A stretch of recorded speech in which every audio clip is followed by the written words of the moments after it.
Good evening, everyone, and welcome to tonight's special meeting for April 9th, 2024. It is now officially called to order.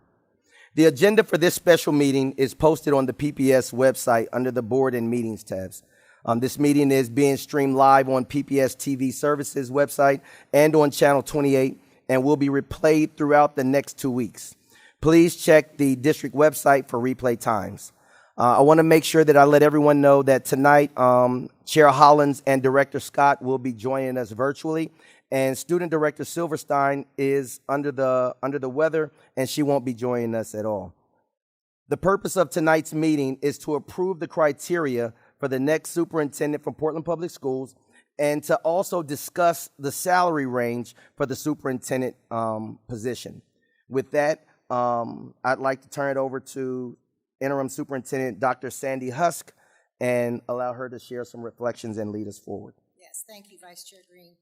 I wanted just to take a minute since I've been in the interim role to make some observations about this wonderful district and the unique opportunity you're in, and also because I've been a candidate for an interim superintendent once and for a superintendent many, many times, and I thought some of my observations might be helpful to you and to the community.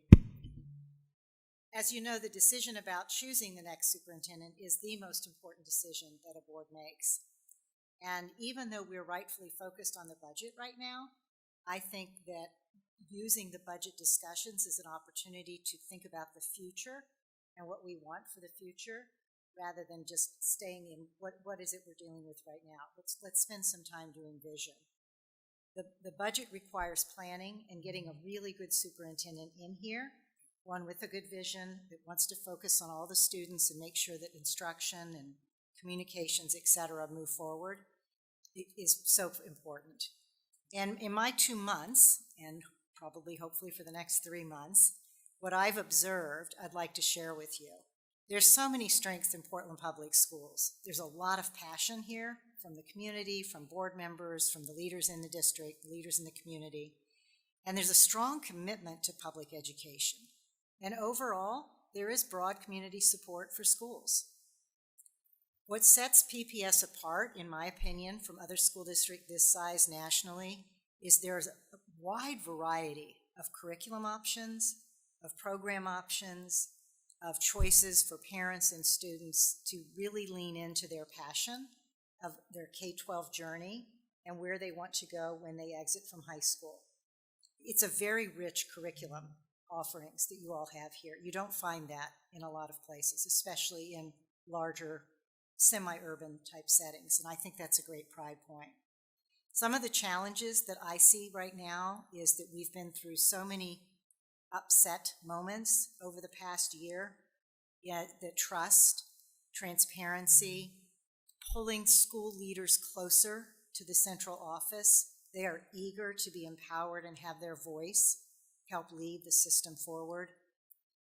We've got relations to build with union members, with our own employees, with community members who are very much influenced, and then we have the reality of budget shortfalls.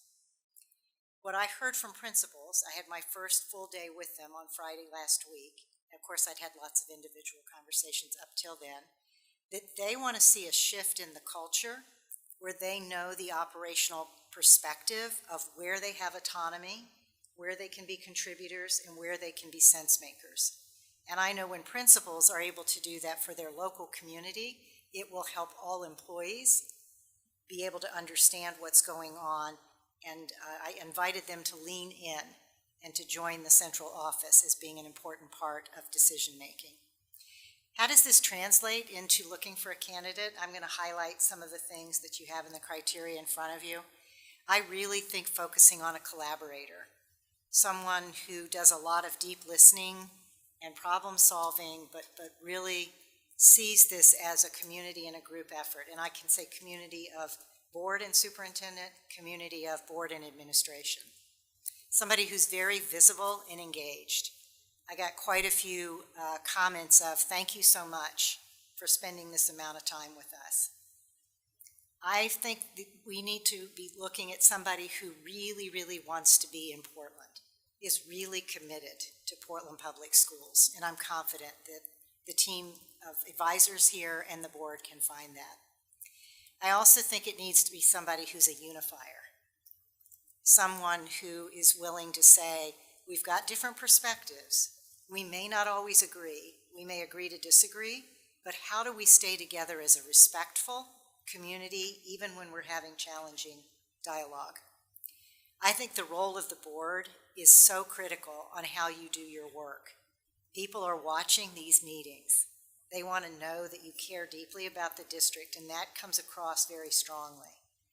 But they also want to know that the board work is effective and organized in a fashion that they can predict after they've received direction from you, that those directions will stick, and that they can then implement the policies or the resolutions that have come forward. I think individually, each of you do that all the time. Sometimes I think as a group, we can keep getting a little tighter on our messaging, that yes, we just had a very rigorous debate. Yes, we all care for each other, and this is the decision that we've come up with, and we can support it as a united group of 7 is the way I would put that. So here's my summary. It's been a really challenging past 4 years, especially challenging last year with too many disruptions. It's a really unique opportunity for a reset. You've got an interim that already knows she's going away, so she can put some things in the room, and I said that to the principals. If you've got things that are hard to say, I'm the one to deliver it to, because sometime in July I'm driving back over that mountain, and I will be over there caring about you, but I won't be over here. This is a really big task. It really is the most important thing that you do. Hiring a superintendent, balancing a budget, demonstrating unity and strength, even with really rigorous debate. I think we can do all of that because our kids need us. And the impact of the candidates. I'm really wanting you to have high quality candidates and a really good rigorous process. I tease some of my colleagues that want to be a superintendent, and I say, it's a lot like dating. You can go on a lot of dates. You can talk to a lot of boards, but when you decide to take that position, you better be sure that it's a real commitment to being together, because it's a relationship between you and 7 individuals who operate as a group. So those are my caring words that I share with you tonight for whatever wisdom that brings. And I'm now going to be an interim superintendent and go home while you have your work in front of you about the next steps, and I will see you at the next executive session. Thank you, Vice Chair Green. Thank you so much, Dr. Husk. We appreciate everything that you're doing with us and all the information that you're sharing with us. It's been very apparent that you are giving us everything that you have to offer. You're not leaving anything on the table. And for that, I want to make sure that we recognize that work and just say thank you. Again, people don't always have to agree, but we have to value one another for what we're doing, what we believe in, and what we're standing for. And that is where I sit. So thank you so very, very much. And I'll be looking for you. I think she put her hand on the button. Ms. Director Brim Edwards would like to also say thank you, I guess. How did you know that? I just want to thank you for sharing your wisdom. I've been here through 10 superintendents during my 25-year journey with PPS, and a few more if you add my student years. And I think you really touched on many of the things that make PPS a great district and our challenges. And I so much appreciate your insights into what we should be looking for, because we have, I think, I'm going to say positive things about the qualifications, but you touched on some things that aren't in the sort of qualifications, but are, I think, attributes that will, if we find somebody that has them, be the right fit. So thank you for offering that. You're welcome, and I am all in. Excellent. Y'all saying it like we saying goodbye. It's No, it's we're good. not. It's saying good night. It's saying good night. We'll see you in a few minutes. I apologize. Thank you, Director Husk. We're now going to move to approving the criteria for selecting the next superintendent for Portland Public Schools. I also want to make sure that I say thank you to everyone who took time to provide your input through the surveys and the focus groups. Those things informed the draft criteria that we're going to be used that we'll be voting on this evening. Now, before voting on the criteria this evening, the board first reviewed and discussed the criteria on April 2nd, both in a special meeting and again in the regular board meeting. And so if there is no objection, I would like to get the motion on the floor. Do I have a motion and a second to adopt Resolution 6894, the approval of the superintendent criteria for Portland Public Schools? So moved. Second. We want to add something? It was moved by Director Brim Edwards, and it was seconded by Director Wong. Is there any board discussion? Yes. There were a couple of things that came from the community that I realized we hadn't put on our criteria. And one had to do with someone who would be experienced with special education and having students with disabilities both inside and outside the regular classroom.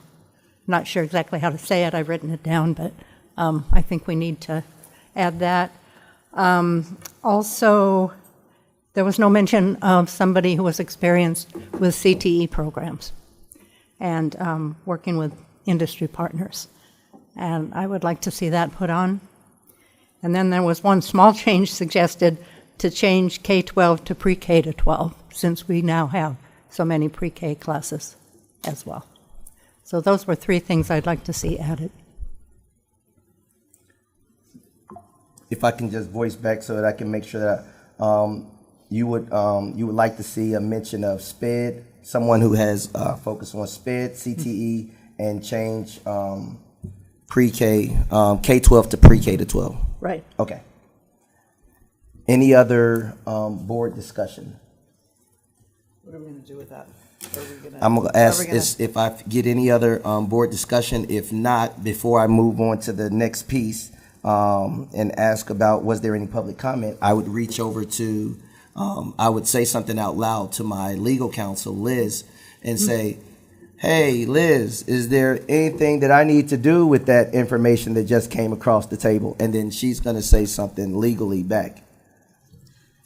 Okay, I think your approach of collecting all of the comments at once, seeing if there's agreement, then you can move to amend the motion in a consolidated fashion unless someone objects to that approach. Excellent. Excellent. So thank you so much. Sort of what I was, but you know, legal is always better. I'm not going to jail for anybody. So is there any other board discussion? Yes. So first of all, I want to thank the team for listening. I see I had a fair amount of feedback and comments in addition to the solid foundation that was brought to us. So I appreciate that I'm seeing in the current criteria many of those items. One thing that I'm not seeing, and maybe I'm just missing it, but and I'll just put this out there, the having some experience in a state with strong labor unions. There's quite a difference across the U.S. For districts where you have labor with who are strong partners and who have significant rights. And I think for me, I'd like to see that in there as somebody who has experience in a state similar to, doesn't have to be Oregon, but with strong labor partners. And then the second thing is, and this is a small thing, but in the fiscal stewardship and advocacy leadership, the experience in policy development, the only thing I would add is before the word advocacy, add effective. Lots of people can advocate, but not everybody's effective.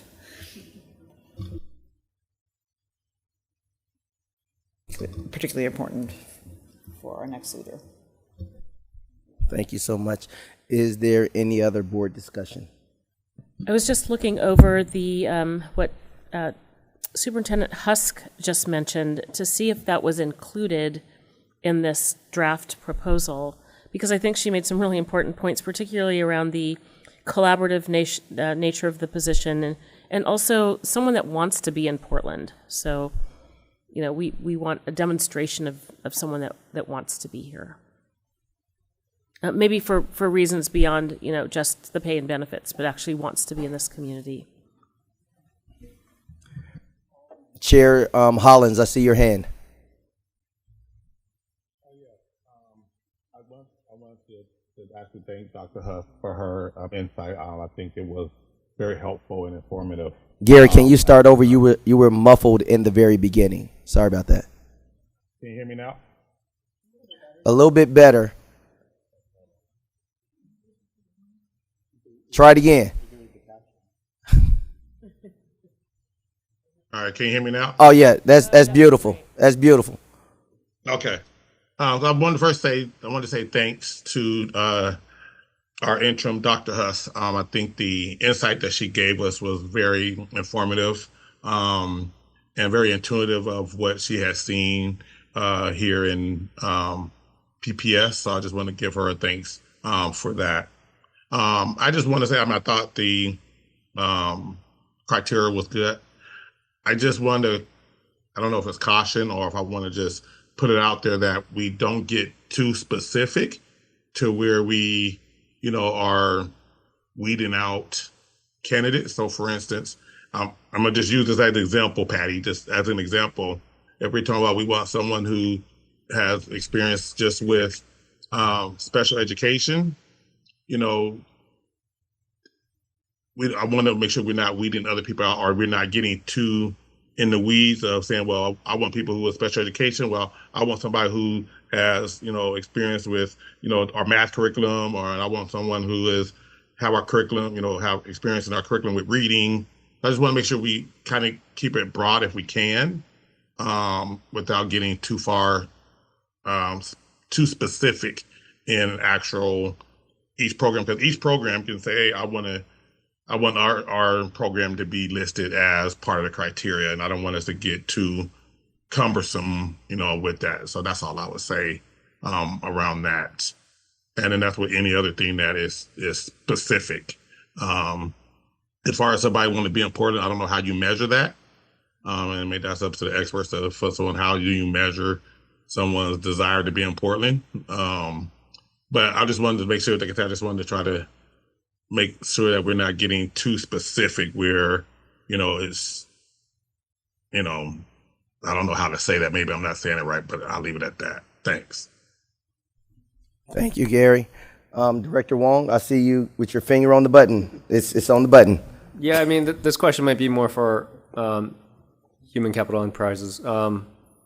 Because as this criteria gets longer, to me, it just seems more like a wish list rather than a criteria, right? I mean, to me, it's already like a wish list because I can't imagine anyone who could fit all these. But so I guess my point is, like, when you're using this criteria, right, and what does that look like? Like if you have a candidate who matches, like say a percentage, like 80%, are they considered, this is someone to look for, or I mean, is that how it's kind of used? I mean, I see that it's like sets a direction, but I'm just kind of curious about that.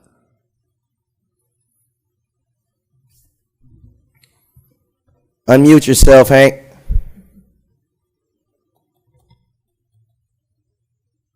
Still muted, Hank. There you go. Well, that's embarrassing. I can do that better than that. And thank you. Sorry about that. And thank you for the question, Director Wong. I would say a couple things. One is it is a guidepost. It's not a tally. So it's a set of criteria that we are looking for candidates holistically against. I would, to the question about getting specifics, and I think it's a very fair thing to raise on both sides of the question. I would say if there is something that the board collectively wants to see in a candidate that is specific, should be there. You've got pieces around the work around equity. That's clearly of high interest to all of you collectively. If you start to take certain pieces and certain specifications, you do run, as Chair Holland say, you do run the risk of putting out there that maybe a certain candidate will self-select out because they don't fall into that specific thing. And so I would say unless the collective board or a great majority of the board identifies a thing, a piece as really a critical element, I would say I would also caution not to get too specific in terms of what that looks like, because it looks like a list to candidates and they are going to self-select based on what they see. I have a little bit of a follow-up question about that. So we know that women and people of color do self-select out if they don't meet 100% of the criteria. And to that end, do you have a statement within the job posting that says, we understand that people of color and women self-select, so we encourage you to apply if you meet 70% or 75% of the criteria? We don't have I that was just asking, I mean, I'm seeing that a lot on job listings. When organizations understand what the barriers are to hiring strong women or strong people of color candidates. Yeah, thank you, because that was another point I was going to raise too. So I'm glad you brought it up. Yeah. We certainly, and I've seen that too, and we certainly can add some language. I've seen some districts nearby Portland that do that habitually. I may or may not want to put an exact percentage in there because that suggests that there's a metric going on that maybe isn't happening in terms of metrics. But we certainly can, and I think that's a great idea, Director DePass, to add that in. Thank you. If there be no other board discussion, let's see, Ms. Kara, do we have any public comment on this matter? No, there was an opportunity for public comment, but we didn't get anybody who signed up. Excellent, thank you. Now, with that being said, now I'm going to volley back to my legal counsel. Ms. Liz, can you say what you said again so that I can say it aloud for the public? We have a list of 7 items that were raised. It's not clear to me whether the board wants to entertain a motion to adopt all of those or some of those. So a board member can make a motion to amend the motion to add one or more, or there can be more discussion to try to generate a consolidated list that has more consensus. But at the end of the day, there'll need to be a motion to amend Resolution 6894. Okay, so thank you for that direction. So what it looks like, team, is this is what I've heard so far come back across, that there's a desire to make sure that in the criteria that there's a mention of an experience with SPED and CTE, as well as changing it from K-12 to pre-K to 12. There's also some desire in the room to say, to add something, language that says that you have experience in a state with strong labor unions, and to be specific with the advocacy to say effective advocacy, and just simply adding that word. There's also a desire to somehow, if we have not already said it, Hank, somehow be able to identify someone that truly wants to be in Portland. I'm presuming, because they said, how do we measure that? I'm presuming that means that individual is not concerned about umbrellas at all. Like they are not going to go to the store and buy an umbrella because they know that it rains here and therefore they are ready. So I don't know, but I'm just throwing it out there. And then there's also a desire to try not to be too specific and yet not too generalized in a way that it alienates people at the same time. And lastly, do we add something at the end of our criteria that says if you meet a portion of this, 75% or whatever that language is that you have seen in other places, we still want you to apply as not to make anyone self-select out. And so that is the addition with, in addition to everything else. So as a board, I'd like to know from us, would we like to make a motion to amend the current criteria to add these things? Or do we just presume that they've got it, they know it, and go with what's already listed? Somebody else has to say something. I can't say it. I'm the facilitator of the conversation. Do you want to go first? Because to presume that they know how to put it in there? We've said it, so maybe they already picked it up. They already picked it up and know how to put it in? Yeah, so Director Hollins, I see your hands. I mean, I think if, going with what they have came up with, and kind of, as I think about it, I'm thinking more of like requirements versus, when you look at applications, they either require, but either recommended, right? Like, we would love for you to we need you to have this, but we love for you to have this as well. I think if we go with, outside of some of the little stuff, maybe like the pre-K through 12 stuff or effectiveness, when we talk about effectiveness, I want to make sure we have some kind of metrics to measure that and how we would score that to see if they're effective. But outside of those, I think if we just kind of say, you know what, we have a great representation of the criteria that we have now, and just know in the back of our head saying that, hey, we would like for them to have some experience in this, and that's kind of, we kind of keep that in the back of our head when we are doing interviews and stuff like that. Thanks. Sort of like required and preferred. Yeah, that's what I was thinking about. Yeah. I was just going to say, like what Hank said earlier, that might help a lot in terms of, like, the board is unified around these are big pieces, right? Equity. If that's not your focus, get out, right? At the same time, I am very concerned about just increasing this list so much that people are going to self-select out. So I think it's very important that we do have that priority. Like, this district is about equitable practices. This district is about raising our student performances. This district is about a uniter, right? Unifier, right? At the same time, I think, like what Director DePass said, I think we also need to be very clear from the very beginning, being like, the rest of this list is like, shows our direction and our priorities, but not necessarily, like, if you don't meet all of them, please don't not apply, right? Where it's like, if you understand this is our general priorities and our direction, and you have something else to offer, great, right? Some kind of statement like that. Of course, I'm not, it is 6:30 and it's past my bedtime. So I'm trying to figure out how to word this more eloquently, but I think just having that, like, these are things that our board is set on, and just having 2 or 3 things, maybe longer than that, of course. But yeah, I think I am on the side of caution in terms of, I like the idea of, like, having these are nice to haves, because again, I worry that the longer the list is, the more we're going to get people self-selecting out, especially really top candidates. Yeah. Yeah. Ms. Patty? One of the reasons, well, first of all, special ed is a big thing right now. It comes almost every board meeting we hear about problems. And also in the comments that people sent, to add, there were 3 or 4 places where they said, you didn't even mention it, like you didn't even listen to us. So I think it's kind of important we put it in there for our public to see we're listening. I think that's very important. Excellent. Thank you.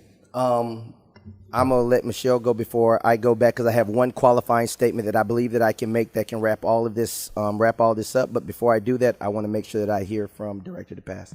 I just wanted to tell a short quip about these types of job descriptions that say something at the end that say something like must speak Dutch. So we don't want to get too specific. So I think it's similar to what Director Wong was saying, that, yeah, these are preferred qualifications, not required.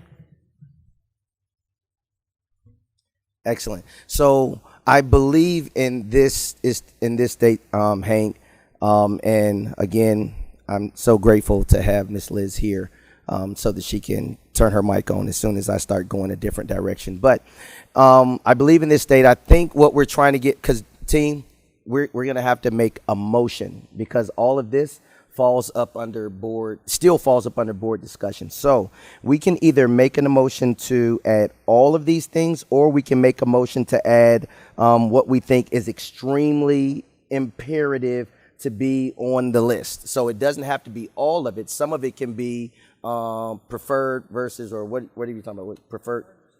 versus required. So some of it can be preferred, not necessarily required. So like, are we saying that it is a requirement that you must have SPED, CTE, and we change it from K-12 to pre-K to 12? Or is it, with Ms. Patty, Director Sullivan, would you be good with, we want one of those two, but not the other? And going down to the effective advocacy, is it required that we have the word effective versus just advocacy? So what we need to do is narrow this down quickly. I figure we got about another 120 seconds on this particular, and then we have to decide, okay, we're narrowing it down. This is what we're going to do. And then with that, once we have done that, what I'm going to need from somebody else on the floor, aside from myself, is I would like to make a motion that we do, and then someone else will say, I second that motion, and then we can get to going. With that, team, go. It will go Director DePass, followed by Director Sullivan, because those are the buttons, and then it'll be Director Wong, followed by Director Brim Edwards. Go, team. You're good at this. I would say it would be important to add the inclusion of the language that says special education and career technical education, because that describes the things that we know that improve student outcomes. I'm sorry, I'm reading from your notes. Yeah. Experience with strong labor unions, I think, is also who we are as a district, and I think that's important to include as well. Those would be required attributes. I would just assume that we're going to have some of the advocates at the state level because of where we're at. But yeah, those two are very important to me. The special education, the career technical, and then the labor union experience. Thank you so much, Director Sullivan. She said what I was going to say. Can I just jump in for one moment, if I may? I want to go through them, and then I can have you, because I want to get them out the way. So I want to go through them and get them out the way so that I can hear from you on your response, because that was going to be my end all. Like, I want to hear you say, "Oh, it's not a big deal," or I want you to say, "Y'all crazy, stop tripping. We're not doing all that." We'll get to it. But Director Wong? Yeah, I just want to I appreciate Director Sullivan you mentioning about the special education, because I think that's important that the public has spoken, and we are listening, and it's important to include that. I guess I have a question, and maybe this is kind of, Hank, what you're going to speak to. My idea for a motion is that maybe we hired Human Capital Enterprises to do this job. Maybe our motion is to ask them, be like, hey, you heard the points that we're making, the list of bullet points that we have, the concerns, and give them direction to implement these points as best that they know how, that would attract all the right candidates, right? Because they're the ones that have the experience about, how do you attract the best candidates? So maybe, I'm asking, like, is there some kind of motion we can make, and of course, if everyone else is okay with it, that we are giving direction for Human Capital Enterprises to take our points and do the best with it. I think that's a motion that could be seconded. Did I make that motion too long? Should I shorten it? No, I think. Are we clear on what the points are? So I think they can take the concepts. We just need to make sure the direction to them is clear about what they're going to wordsmith and integrate. All right. Now we come back to you, Hank, to say, one, you've heard our discussion, and I'd like to hear from you on it. And then two, if you can rattle back what you're clear on, what we said somehow, so that the board can get comfortable. Thank you, Vice Chair Green. I think we are landing somewhere. And I appreciate what Director Wong just said, which is exactly what I was hoping to hear. I think we are well equipped to wordsmith the document. So if you collectively as a board are comfortable with that, then we will take that. And what we need to hear, and I think this is inherent in the motion that was made, is that you're good with what we come up with based on what we're hearing from you are the pieces that need to be added. So assuming that's correct, I just want to make sure that the board I think there were 7 And Christy, I think you're taking notes on what those are. Is it the whole 7, and you can just say yes, or are there pieces of the 7 that need to be conversed? But probably the most important piece is a gratitude that we hear you giving us the directive to play with the word so that the board doesn't need to be spending time on that particular piece. I think that's good to go. And Christy, I think we're landing on about 4 of the 7. And so, I saw your hand. So I'm going to stop talking so that Miss Christy can. So I think what I heard is experience with labor unions or from a place that has labor unions, effective advocacy, students with special ed, maybe not experience, but I was thinking around experience in closing gaps or programs for students with disabilities, and then CTE. So those are the 4: CTE, special ed, effective advocacy, labor unions. Is there something we're missing, or did I get those wrong? You're beautiful. It's wonderful.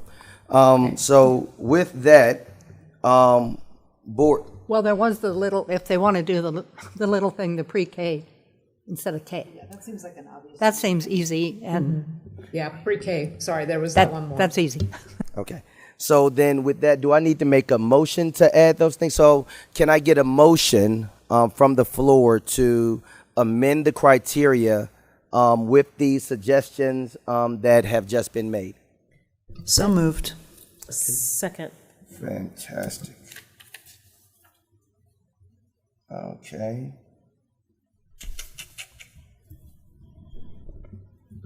Excellent. So it was, the amendment has been moved by Director Brim Edwards, and it has been seconded by Director DePass. All in favor, please indicate by saying yes. All opposed, please indicate by saying no. Yes. Yes. You combined them together. I did combine them together. Yeah, thank you. So are there are no abstentions? So it looks like it passes with the vote of 1, 2, 3, 4, 5. Nope. Gary and Andrew both responded as in yes. So that's 7-0, and she's not here, so I don't need that. Resolution 6894 is approved by a vote of 7-0. You technically didn't vote on the motion as amended, but I'm pretty sure that that's clearly what happened here. So Yes. you voted on the amendment, but not Okay. the original. Would you like us to No, move that? we will do it over. And that's been So- moved and seconded, so you can just move to a vote. So now that the amendment has been moved and seconded, and we voted on the amendment, now let's vote on Resolution 6894. All in favor, please indicate by saying yes. Yes. Yes. All right. Hearing no no's. Now Resolution 6894 is approved by a vote of 7-0.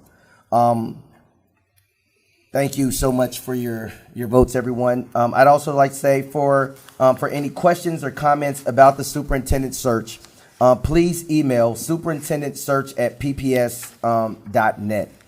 Our next topic is going to be to discuss a salary range so that the candidates are aware of what to expect when applying.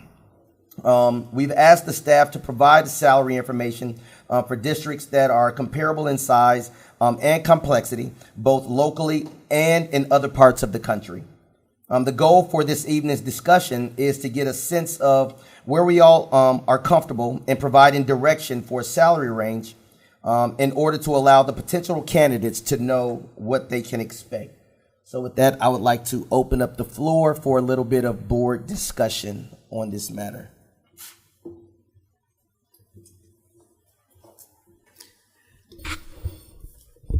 Don't everybody speak at once. Julia, Director Brim Edwards, since your light was already on, I'm going to allow you to go first.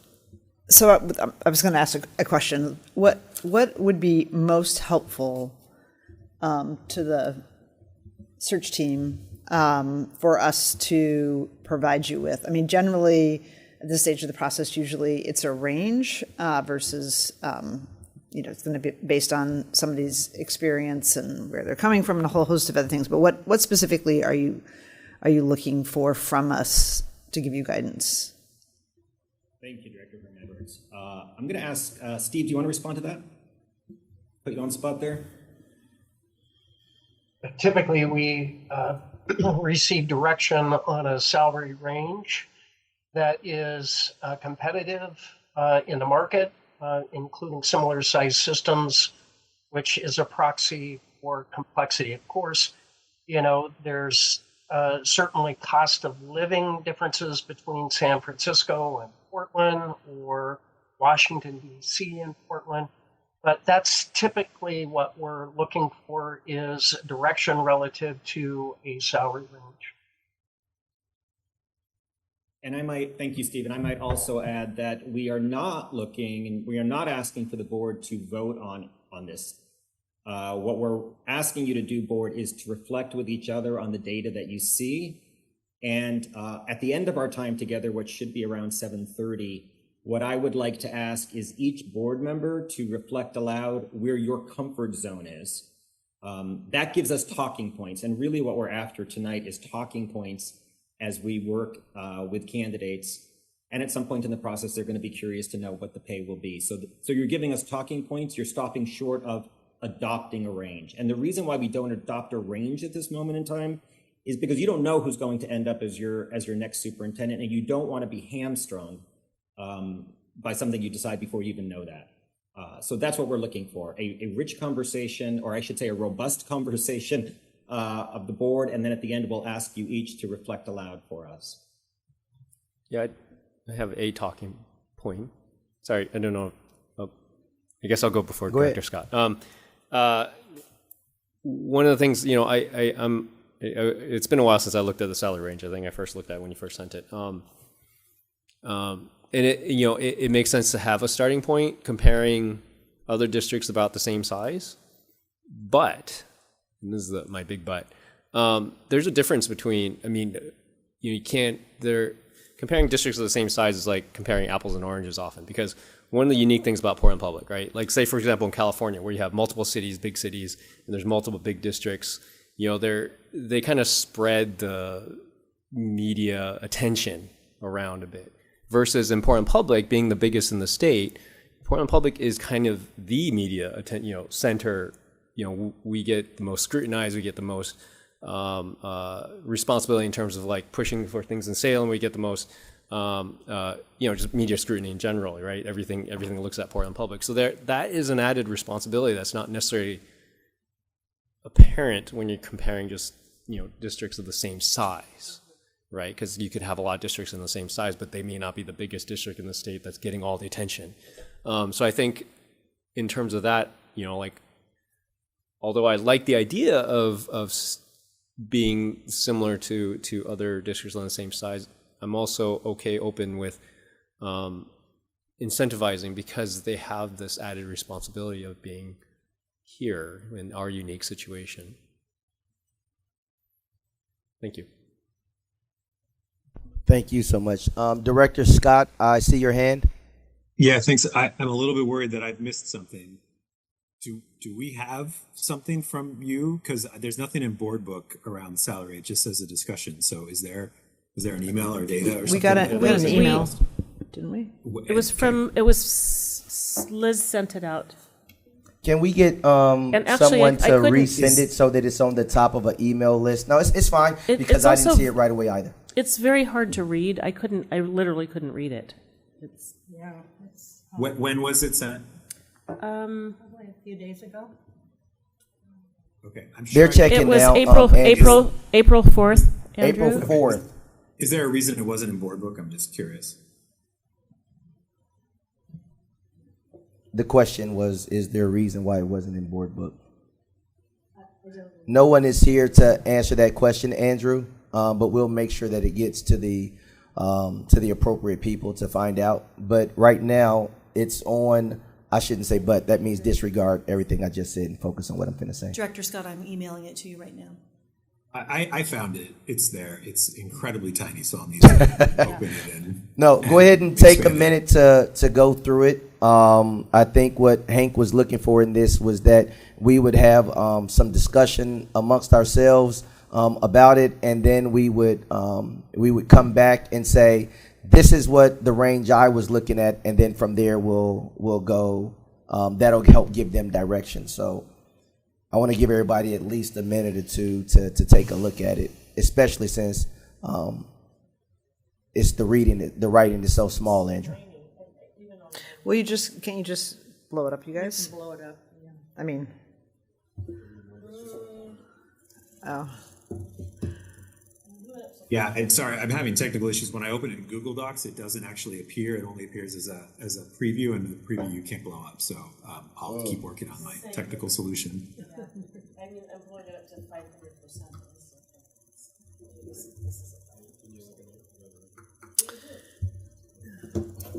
So, I mean, while everybody's looking for it, do you want me to give my point of view? Yes, please go ahead. I want us all talking about this, so let's go ahead and get the party started.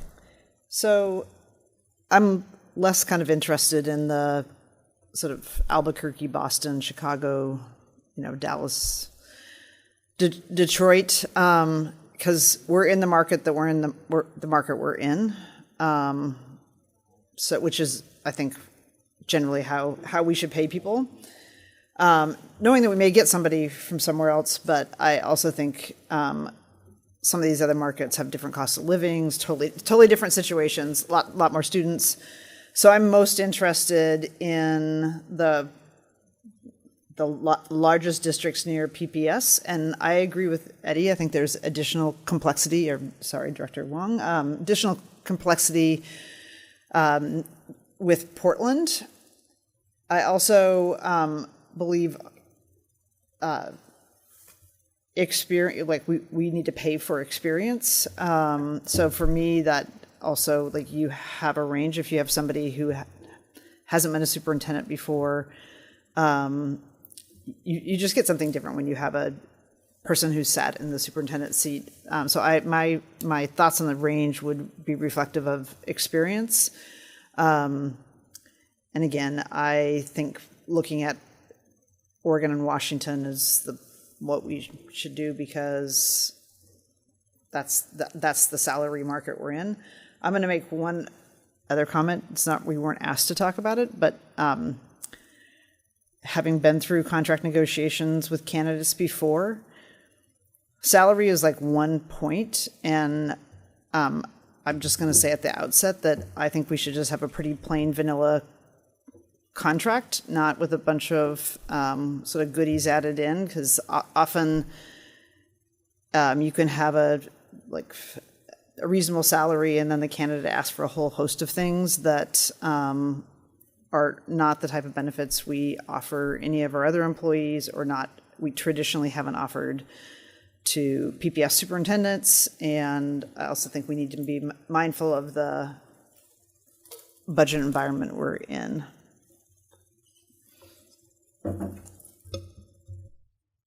Thank you. As the rest of you are looking through, please feel free to share what you're thinking. I agree with Director Brim Edwards about comparing within our area. And it looks like we were high for or right in there, Beaverton. Hey, Patty, can you speak in? Oh, yes, sorry. I'm looking down at my notes instead of my microphone. Yeah, so it looks like, Beaverton's a little more, but was pretty comparable. But then again, that superintendent had a lot of experience. Seattle is more, but that person had more experience too. I just think we should probably start about where we were, and maybe have to go up above that. I certainly think we should we're going to have to pay for what we get, I think. Can I jump in? Yes, go ahead, Chair Director Green. Director Scott.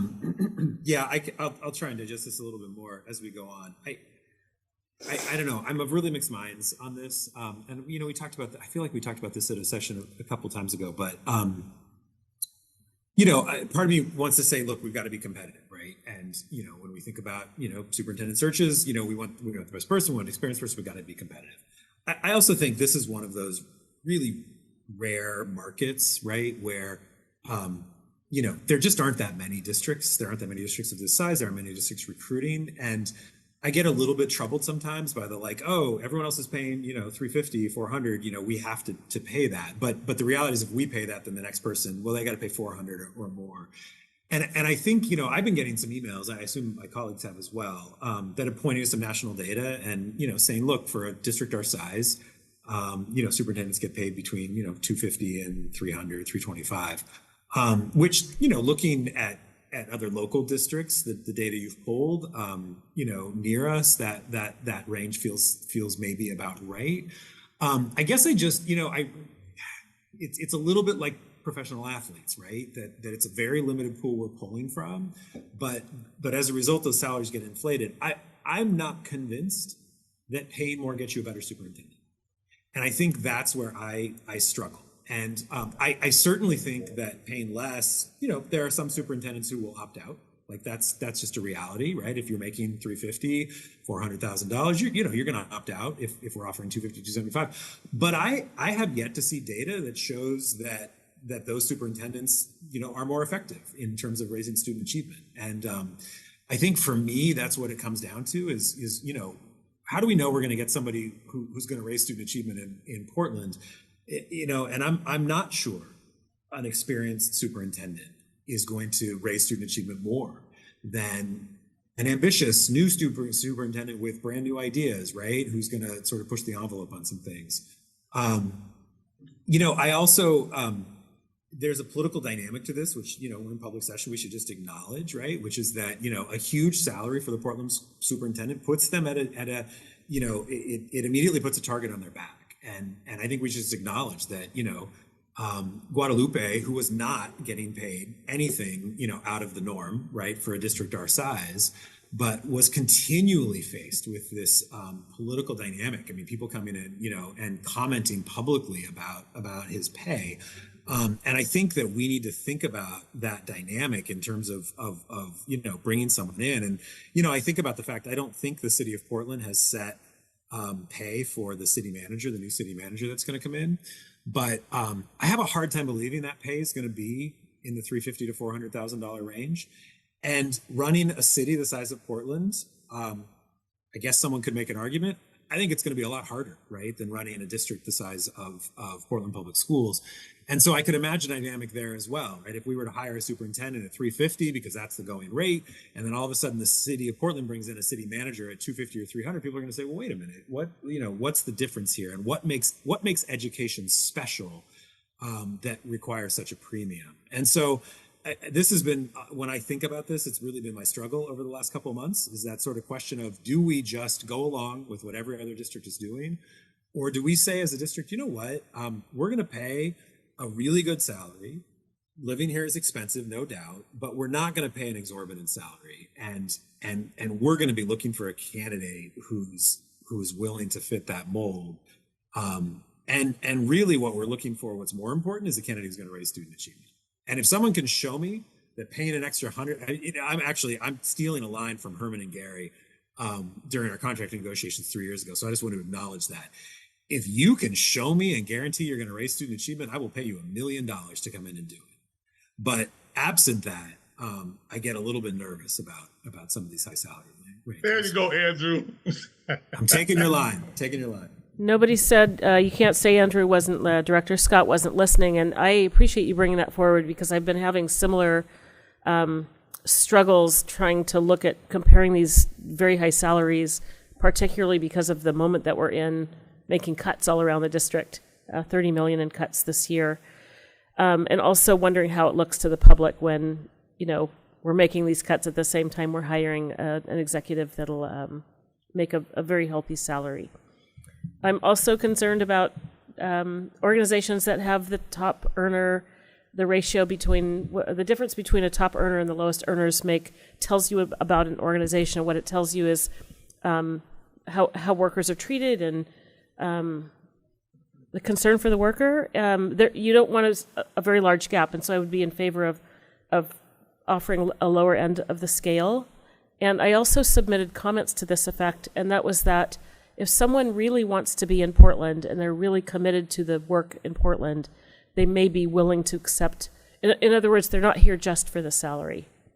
They're here for other reasons. They're here because they have a demonstrated track record of raising student achievement, particularly for the groups that we don't serve as well. And they're here to do the work, whether it's, hopefully long-term. But their primary motivation isn't salary. Go ahead, Director Wong, and then I will say a tidbit after that.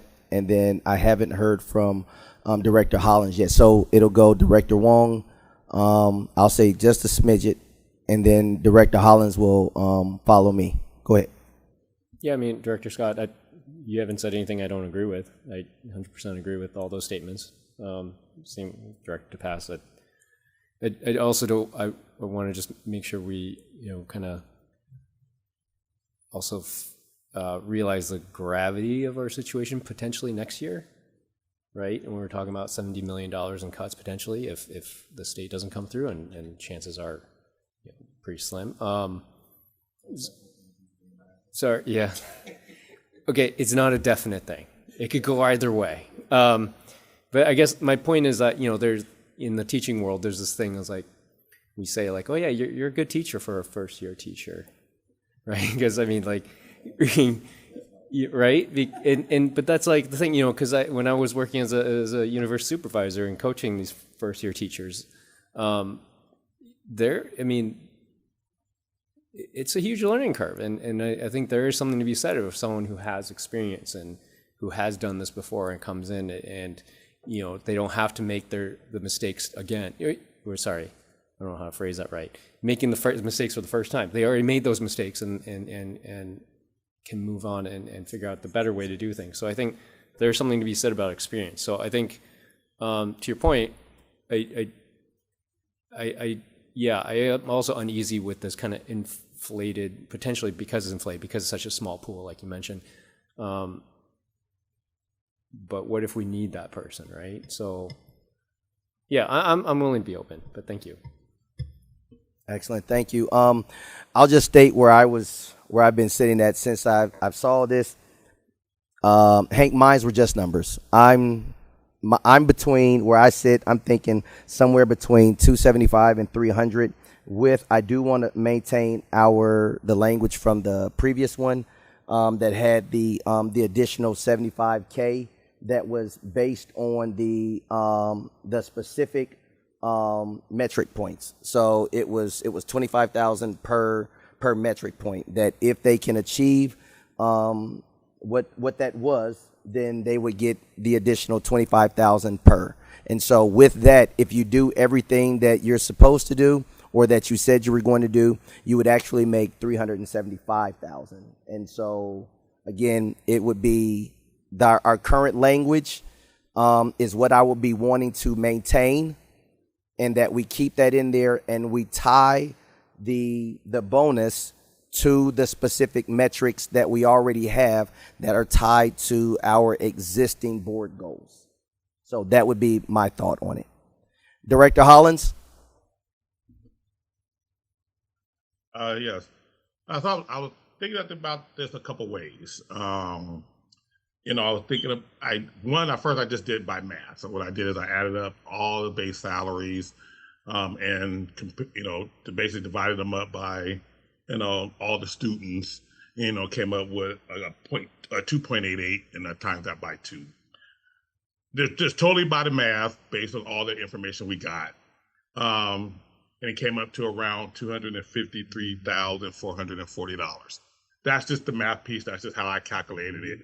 But I do want to make sure that, I'm with Andrew, and I went a little bit step further, right? I looked at some of the highest paid, I'm sorry if you heard that car noise. I looked at the performance of some of these higher paid superintendents. So I actually went on the website, looked at their scores to see if, and I think it kind of talked to what Andrew was speaking of, do a higher paid salary gets us results? And so when I did the research and tried to look at their scores, for, the highest, some of the highest paid ones, I really didn't see that correlation either. And so I am like with Andrew, I don't know if that correlation is relevant to the performance that we would get, so like if I were to see, for instance, when I look at Albuquerque, right, because that's on here, and I'm looking at, okay, this is a nice salary, what are the test scores? When I look at Detroit, what are the test scores, right? How are they performing even with this higher price? And I didn't see anything that said, you know what, you pay them more, you'll get better results. So I think I'm more on the spectrum of give them a good salary while they're here, and let's tie it to performance, right? Because that's what we're paying for, right? We're paying for to the job of make sure our kids are getting educated and are performing well, right? And so that's kind of where I'm. So I'm a little bit lower. I'm at the 253, but up to, I would say up to 278, 290.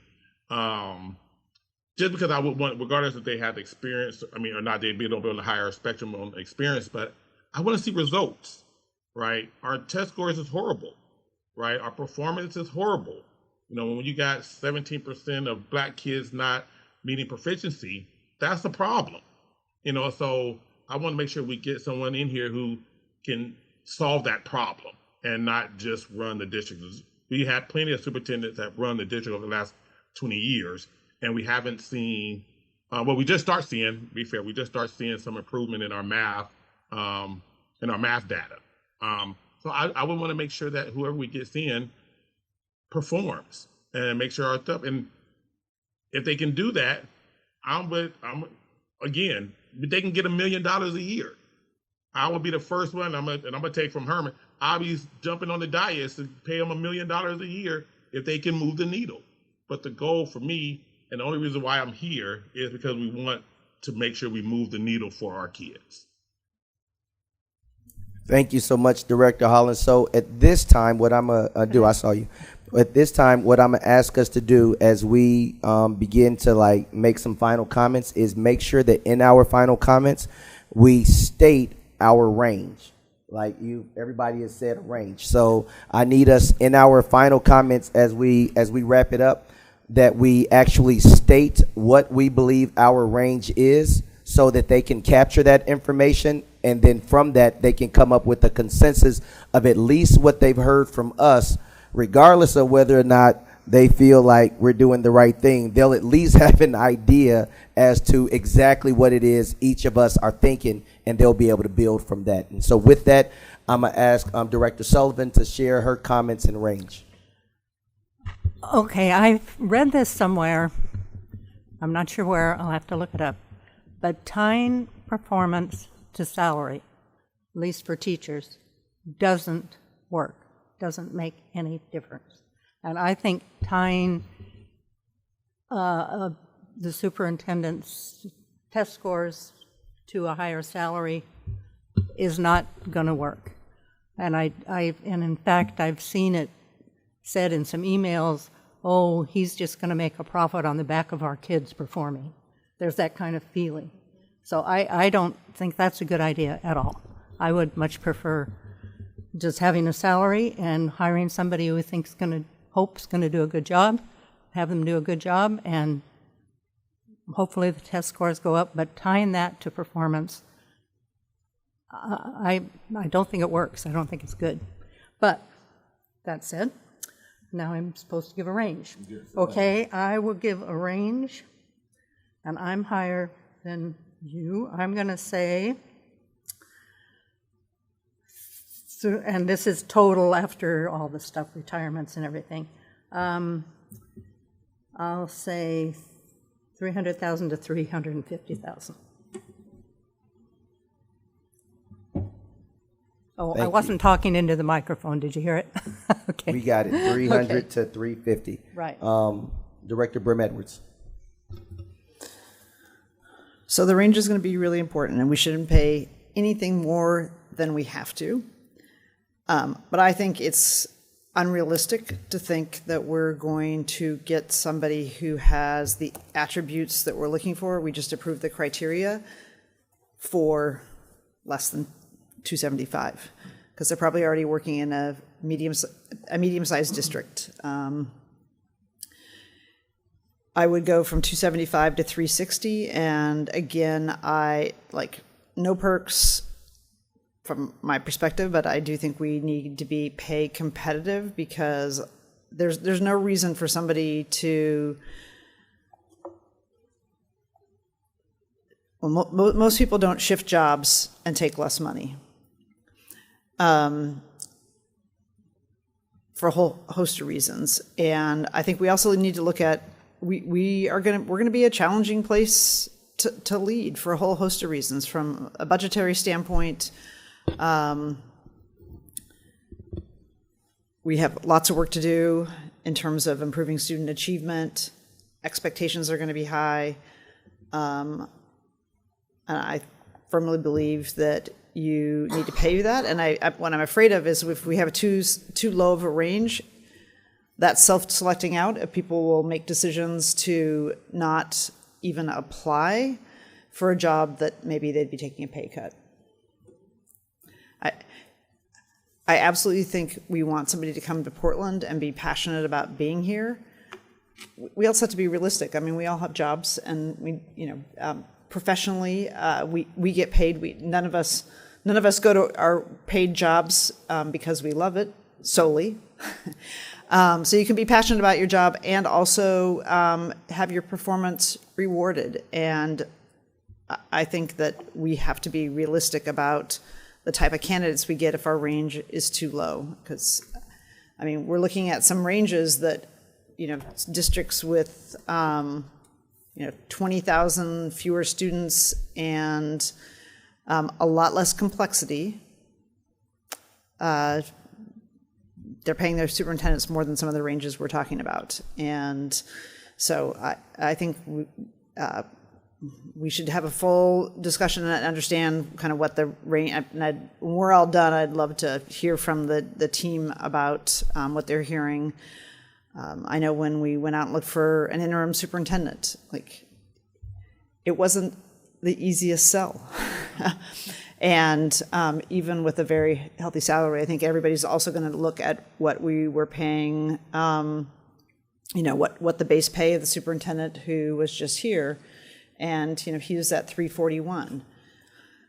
So if you have somebody come in with more experience than the person that we had before, but we're going to pay them substantially less, it's just, we're the same board that was just paying a superintendent 341. So. Thank you so much. Director DePass.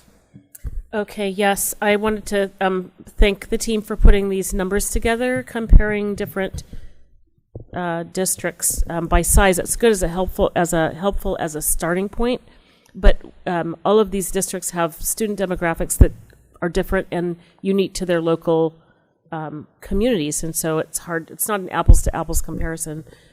I also agree with Director Sullivan in that offering someone $1 million, if they can get, the entire board has to approve that, and that's way over the salary that we would even literally be able to offer. So I agree with Director Sullivan that we don't want to tie performance, pay to performance.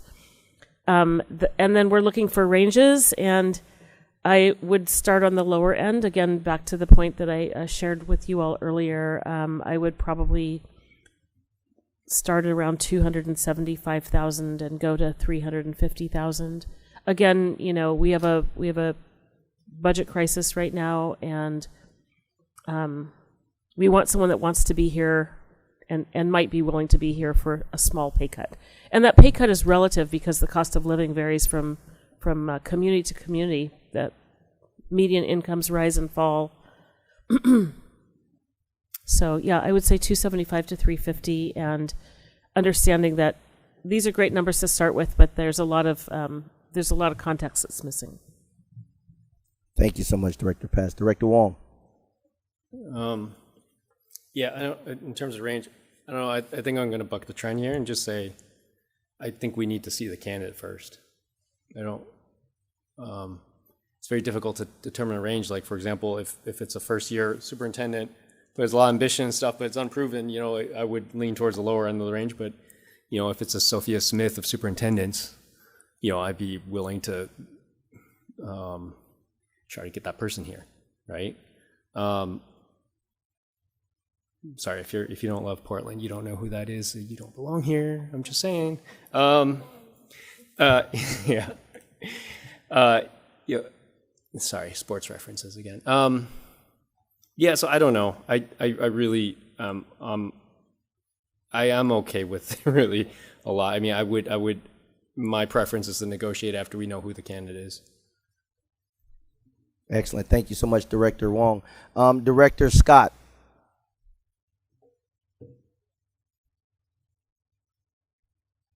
Sorry, who did you call on, Director Green? I called yourself, sir. Oh, good. Okay, that's what I thought. It cut out for just a second. A couple things and a question. I would agree with some of my colleagues. I'm very opposed to incentive pay.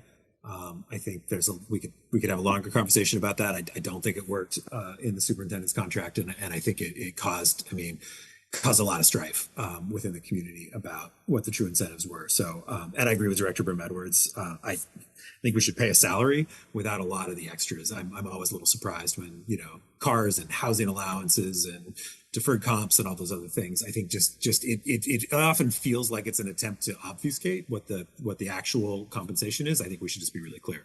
If we want to pay a superintendent $400,000, we should be willing to say that, because I think our community's you know, gonna see through that.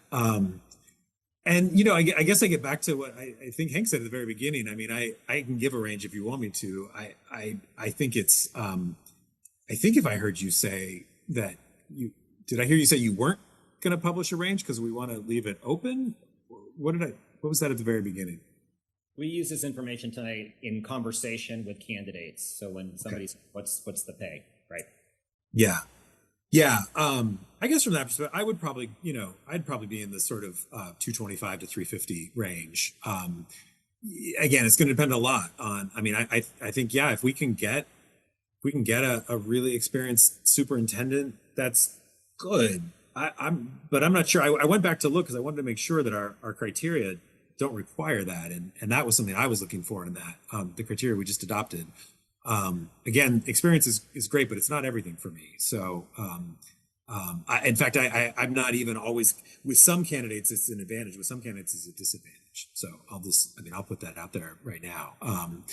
That I think sometimes getting a second in command who wants to move up can actually be better than finding someone who's been doing this for 10 or 15 years. But again, that's very, very candidate dependent, and that comes across in an interview process. I would like to ask a question, I think for our general counsel. I would love an analysis of Oregon's equal pay law and whether and how it might apply to a superintendent. I'm not a lawyer, so you know, my opinion on this is completely a layperson's opinion. But I'm pretty familiar with the equal pay law because I hire a lot of people, and it's something that has really changed the landscape in Oregon. And I guess the very specific legal question I have is, will we run into any issues under Oregon's equal pay law if we pay the new superintendent less than what we were paying our prior superintendent? I hope the answer to that question is no, because it's a single incumbent position, and the comparison under the law is to other people in that position, and so there is no other Portland Public Schools superintendent, and so I don't think that law would apply. I just want to make sure, because it is a new law that's in place that was not in place the last time we hired a superintendent. So I'd appreciate an analysis on that. We will get that to the board. Thank you. Thank you, Liz. I think that's it. Thank you so much, Director Scott. Director Hollins, I will give it to you for, I know that you started my process, but I'll give it to you for a final comment and your, just once again, reiterate your range. After that, the next voice you will hear will be that of the Human Enterprises team to allow them to volley their portion to the rest of the group. Thank you. I've already said what I have to say, so I'll just say 253 to 300.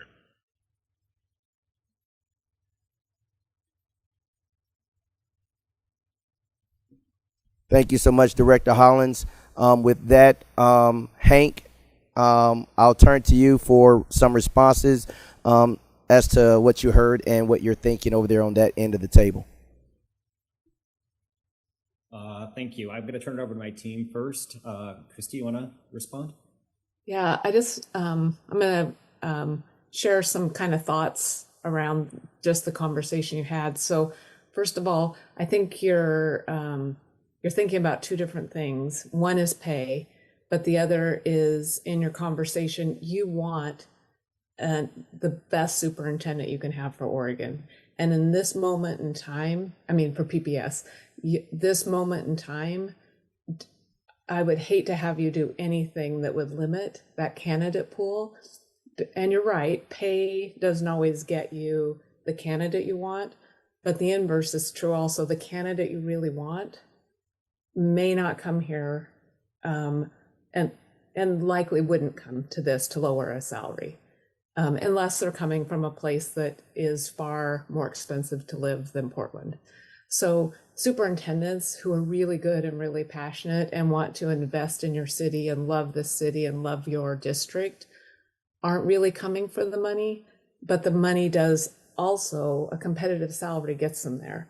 And the other thing you risk is, even regardless of the analysis around the Equal Pay Act, is the next person female? Is the next person a female of color? And so you could be setting yourself up for a different perception, but two separate things. Salary is one, and it's really important that you're competitive to get them here, but the candidate you get here and how you interview and choose, it isn't going to be about the salary getting them there. You're right about that, because you're going to choose the best person. So stay focused on what it is you want in a candidate and give yourself enough range of salary to get that person when you choose them. And I would add to my colleagues' comments, anytime we entertain conversations with boards about superintendent contracts and, or for that matter, any employee compensation package, I invite boards to think about three outcomes or three goals. The first is to attract and retain. That's a goal that you desire to achieve. The second goal is to offer compensation that allows you to achieve that first outcome, and that needs to be fair and competitive. Given the market context, and as I said, size and complexity or size of a district is a proxy for complexity, and geography is a proxy for cost of living. So those factors have to be contemplated when you entertain final negotiations with your selected candidate. And then the third outcome is to do that in a fiscally responsible manner. And in light of some of the budget challenges that you face, and districts, frankly, all across the country face, in light of declining enrollment, ESSER funding cliff, that's something that needs to be considered as a factor, and certainly that has resonated in several of your comments tonight. It's important to know that you're going to be able to negotiate the final terms of the contract once you identify your sole finalist. And that becomes part of the salary setting compensation package that you reach agreement on. But I will echo the comment that my colleague Christy Perry shared. If the range is too low, you risk attracting a pool of applicants that fit your next superintendent criteria.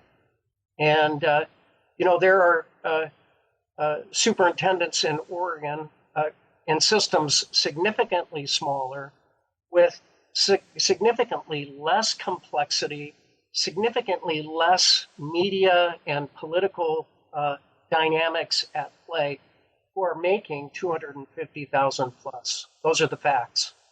So know that that's something that needs to be contemplated within the context of the bigger picture of achieving those three outcomes.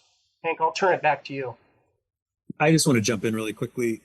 One of the reasons they're making that is because of what we paid our last superintendent. And I guess that's the point I was trying to make earlier, and I'm not sure I articulated it very well. The market here is being set by us as well as being followed by us. And so I hear you, Steve, they are. But it's a little bit of this circle of like, I don't know why some of these superintendents with 19,000, 17,000, 22,000 people are getting paid what they are. But I'm guessing it's because they said, look at what the Portland Public Schools superintendent is getting paid. And so I just think we need to be very conscientious of that fact, that sort of saying, oh, that's what they're getting paid, we have to match that. Well, they're getting paid that because of where we were. And if we were to hire a superintendent at 275, I guarantee those superintendents would not be able to negotiate significant raises for their contract extensions. Thank you, Director Scott. Hank, go ahead. Yeah, so I would say, so let me first just, if I may, just a quick response to Director Scott. We have a hard time attracting superintendents to Oregon. The pay of Oregon superintendents is lower than other states. We have the hardest time attracting folks from Washington State. They laugh when they see our salaries. So I would not say that the reason why the superintendent's salary for Portland starts with the number 3 is because we got it there because we wanted it to be high for the rest of the state. I would say that in the marketplace, to attract folks of talent,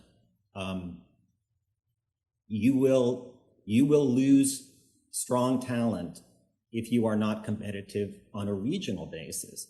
And as it was said earlier, and we all know, Portland, there isn't a lot of other districts in Oregon that have the complexity of Portland. Some might say none. So just be mindful of that. Our goal here, and I think our collective board plus consultants, is to bring you the best candidates possible who can do a really complicated piece of work and do it exceedingly well. And so Hank, I'm not seeing that in the data we have, though. What you just said, I'm not seeing in the data, either the data that was provided to us or some of the other data. I mean, I've been getting some emails quoting some national data showing that for our district our size, it's kind of the 250 to 350 range. So I'm curious, because I know you guys didn't do the national salary comparisons, right? Because that was something you said you didn't have access to. So I'm just, when you say that, I don't know how many districts the size of Portland are paying 250 around the country. And I would say precious few, and probably not from states that are the states you're most excited to attract candidates from. Ultimately, this is a board decision, not a consultant decision. Our collective, and I do think I speak for everybody in the room, is to attract great talent to this search. Portland deserves it, and Portland is a special, special place. So just consider that as you move forward in the process. Everything from the decisions you make about design to salary, toward how you're having conversations in public space. Candidates are watching every meeting right now, and our goal is to entice them to this incredible opportunity in this incredible city, and be mindful of that. That's what I would leave with. I hear that, and I don't mean to belabor the point, but I think this is one of those moments where it is, of course, easier for you to attract candidates if we have a higher range. I'm looking at a Chicago superintendent making under $400,000 a year, $396,000. That district is 323,000 students, and that was about $20,000 more than what the Portland Public Schools superintendent, the prior one, was making with 44,000 students. Boston superintendent is making considerably less at 328. So I just want to make sure we're being factual when we say what the range is, because again, I've been through some of these search processes for other like nonprofits, large organizations, and we are the ones setting the market. And I guess why wouldn't a superintendent from Chicago say, oh gosh, I can go to Portland? Yeah, that's a little bit of a pay cut, but man, that job's way easier. Chicago is not an easy school district to be superintendent of. We can't attract, I don't want to argue, I'm just giving you my best thinking and you'll have to do with it as you will, but Chicago is a city with many, many districts that surround Chicago public schools. Many of them are small districts. Many of those superintendents of small districts of 6, 10, 12,000 are making in excess of 300 and maybe in excess of 350.